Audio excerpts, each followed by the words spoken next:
The Healer King Part 4. The war with Draxon lasted nearly 2 years. By the time it ended, I was 20 years old, and very tired, not physically, mentally. War has a way of exhausting people no matter how strong they are. Every victory came with a cost. Every battle left scars, even when those scars couldn't be seen. Fortunately, the final months of the war went far better than the first. Valoria steadily pushed forward. The enemy lost fort after fort. Supply routes collapsed, morale weakened, and eventually Draxon surrendered. The day the peace treaty was signed, celebrations erupted across the kingdom. People filled the streets. Musicians performed in every major city. Taverns overflowed with customers. For the first time in years, people felt safe. I attended the victory ceremony alongside generals, nobles, and military officers. The king personally thanked the soldiers who had served. Then, to my surprise, he called my name, Aiden Vale.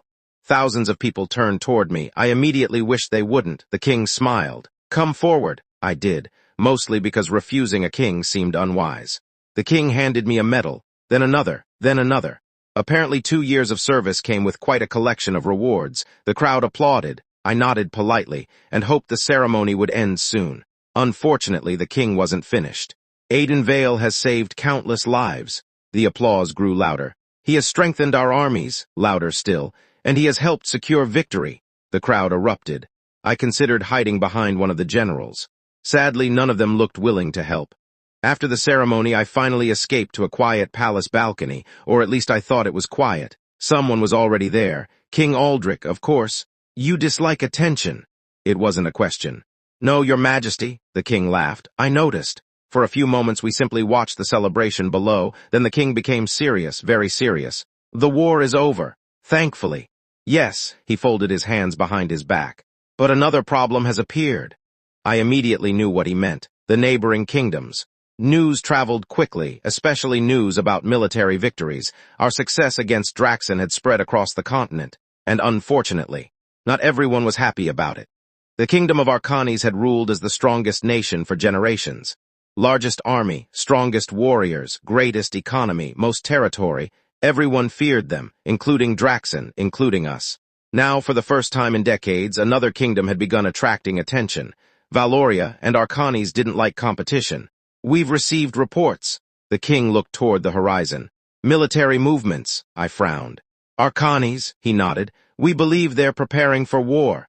The words settled heavily between us, because if Draxon had been dangerous, Arcanes was something else entirely. Several weeks later, the king called a war council.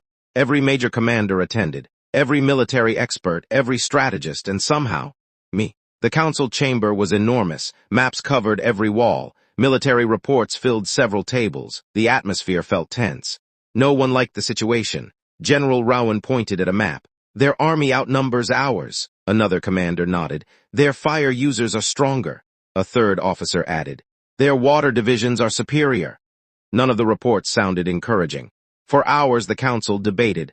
Defensive plans, offensive plans, supply routes, fortifications, everything. Nothing felt sufficient, not against Arcanes. Eventually the meeting ended. Nobody looked satisfied, least of all the king. The following weeks became frustrating. Everyone searched for an advantage, a breakthrough, anything, but nothing appeared.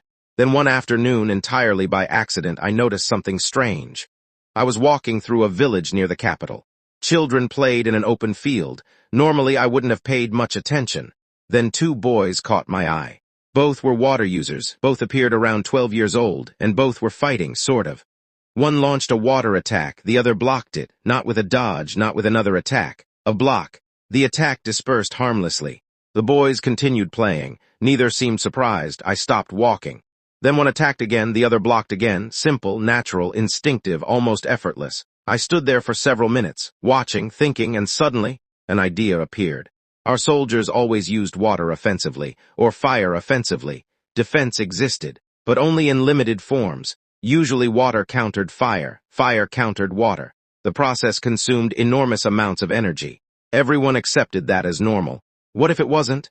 The thought refused to leave my mind, so I tested it, personally.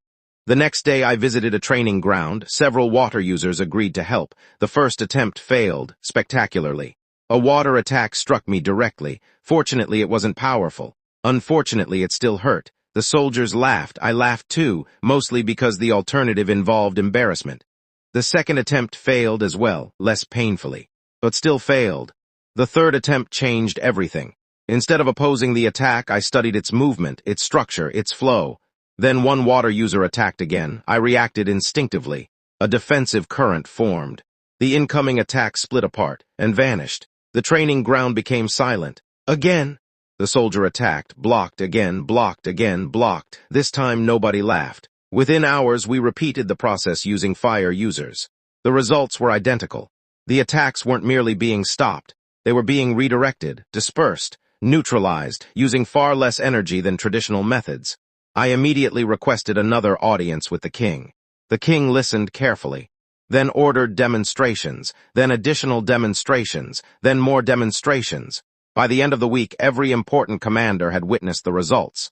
The kingdom exploded into activity. Training programs were rewritten. Military instructors received new orders.